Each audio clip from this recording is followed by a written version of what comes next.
Hi everyone, I'm MissV. Today I'm talking about the 10 great illusions of life. This idea comes from a book called Communion with God. It's actually the 5th volume in the Conversations with God series. The author, Neil Donald Walsh, shares what he believes are dialogues with God about life, spirituality, and human purpose. His work has inspired millions of readers worldwide to rethink their relationship with God and also with themselves. The first illusion is need. We spend so much of our lives believing we need something, don't we?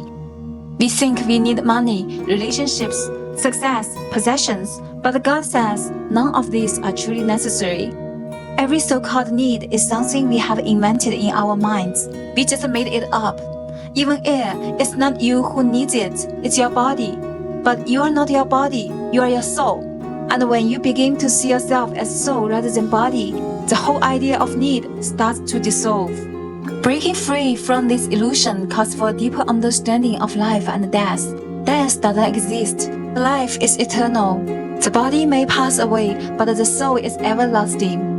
It continues beyond this lifetime. When you return to the human experience, you can once again encounter the things you love. The experience you thought were gone forever. So there is nothing to fear and nothing you truly need. Think about this. Before you met that person, before you traveled to that place, before you owned that thing, weren't you already happy? Happiness doesn't depend on what you have.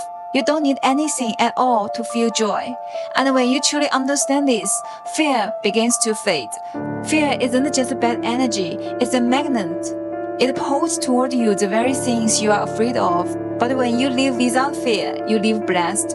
Always remember, you will become the person you believe yourself to be.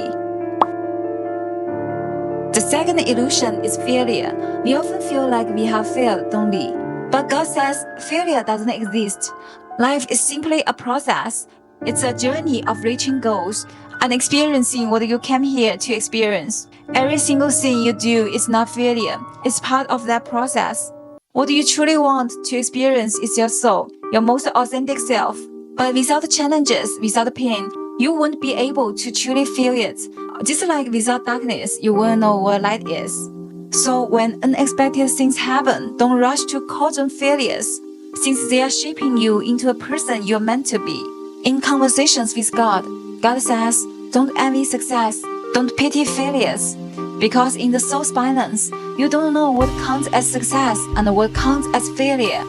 For example, Rhonda Byrne, the author of The Secret, she was fired from her job, and this painful moment pushed her to finally pursue her dream of becoming a filmmaker. That film became The Secret, which went viral worldwide and later turned into a best-selling book, selling over 30 million copies. The interesting thing is that one of her friends also got fired. She dreamed of becoming a filmmaker too, but before she could chase that dream, she accepted a well-paid job offer. Then her dream disappeared, and all the possibilities of a new life also disappeared. Because sometimes the path God arranges for you is more suitable than the one you choose yourself. Because you can only see the next 100 meters of your life, but God sees your whole life. Breaking free from the illusions of failure is about seeing everything as part of success. Whatever happens, good or bad, is ultimately moving you forward. It's all part of your success story, all part of your journey. So always remember, you can never fail. You were born to succeed. The third illusion is separation. We often feel we are separated from others, like we are alone. But the truth is, everything is one. People may seem separate, but really, we are all part of one whole. God says separation is just an illusion, because God has become all things, and all things are God. The saint Lao Tzu in ancient China called it the Tao. In the Tao Te Ching, there is a thing confusedly formed, born before heaven and earth, called the Tao. It means the same here as God, the source of all things. Think about when grandma passed away. It feels like we have lost her, like she's gone forever.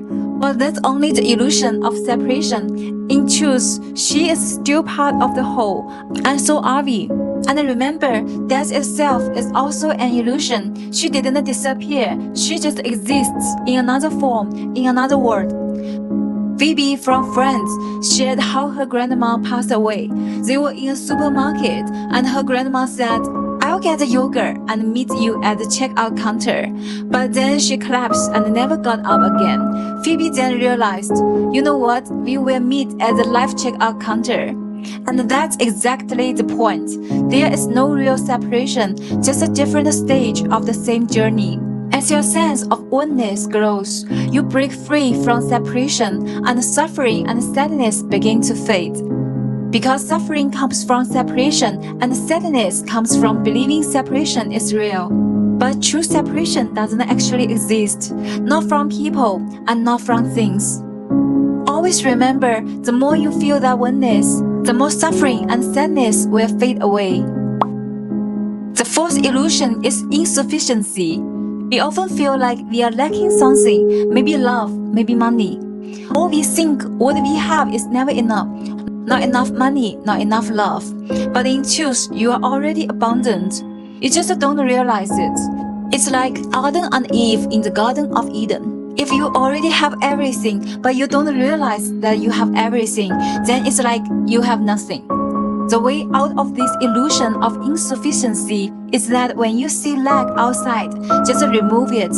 If you see someone is hungry, feed them. If you see someone don't have clothes, give them clothes. If you see someone don't have place to stay, give them a place to stay. Then you will discover that you lack nothing. So don't be someone who keeps taking, but be someone who keeps giving. Whatever you want to have, let others have it too. Whatever you want to experience, let others experience it too. By doing this, you will remember that you have had all these things all along. Always remember, you will become what you give. The fifth illusion is requirement. Many people believe they must do something before they are qualified to experience their true identity. But what is your true identity?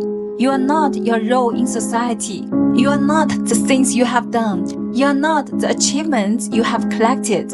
In conversations with God, God says, your true identity has already been given.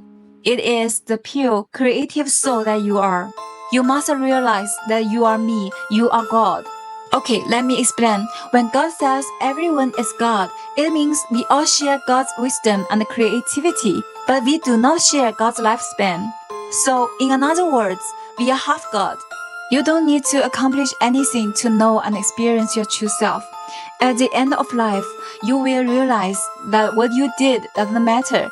What truly matters is the state behind doing it. Were you happy? Were you kind? Were you grateful? Did you act with love? What shapes your soul is not what you do, but the state behind doing it. So just do what you truly love, because when you do what you love, you enter your best state, and you become the best version of yourself. In this world, there is nothing you must accomplish, but you need to enter the state of oneness. When you live in oneness, you will naturally do things for others, even things you once only wanted to do for yourself. And if you don't want to be treated in a certain way, you want to do it to others. Because in oneness, you truly understand there is no other in this world. But even oneness is not a requirement, because you don't need to earn what you already are. Always remember, true love is unconditional. The sixth illusion is judgment. Religion tells us that God will judge us at the end of our life, deciding whether we go to heaven or hell. But God says it's just an illusion. He will never judge you, because nothing you do can make Him unhappy, and you don't need to judge yourself or others. Some scholars argue that the Bible was edited, leaving only the parts useful to the ruling class. I was trained in law, and I found it very interesting, since in the legal text, every general rule comes with many exceptions. But in the Bible, you barely see exceptions. That makes it feel less like the words of an all-knowing God, and more like a manuscript shaped by human hands. Think about the times you were judged. If it wasn't true, it hurts. And if it was true, it hurts even more. God says you are always in the process of creating yourself. You are not who you were yesterday. You are not even who you were a moment ago.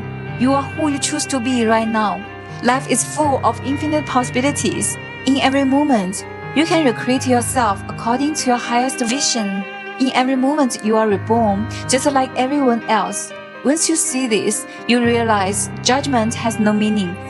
Because by the time you judge, the thing you are judging no longer exists. It's already gone. So what you need is not judgment, but a reflection. Ask yourself, did I live with love? Did I act with kindness? Did I create beautiful moments in my life? That's what your soul really cares about. Always remember, self-creation never stops.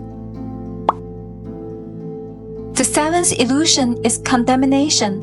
God will never condemn you because nothing you do can make Him unhappy. And since you are created in God's image, you can never be truly condemned. But if the condemnation is not real, why do we still feel hurt? It's because we confuse the life pain with punishment. Things like criticism from others, setbacks in our life, or sudden accidents. But all of these wounds can be healed by forgiveness. God says forgiveness heals the wounds you think the world has given to you. Whether they are mental, emotional, spiritual, or sometimes even physical, it's the greatest healer and brings health and happiness. But even forgiveness isn't ever required because God is everything and He can never really offend Himself. It's like your foot accidentally kick your hand and your hand doesn't need to forgive the foot. And your eyes don't need to forgive your ears. They simply care for each other, ease the pain and help the body heal. Always remember, never judge, never condemn. The eighth illusion is conditionality. Since you exist unconditionally, you are a soul that is never bound by circumstances. No matter where you are always free. God says conditions are only an illusion born from the illusion of separation. In truth, the universe is made of a single energy. You may call it life or you may call it God. What you call conditions are simply shifts in that energy. They show up in different forms, depending on the environment. They may look real, but they don't hold you back. Think about this. On Earth, we define up and down. But astronauts discovered that in space, this definition vanished. They thought they were flying upward in a rocket.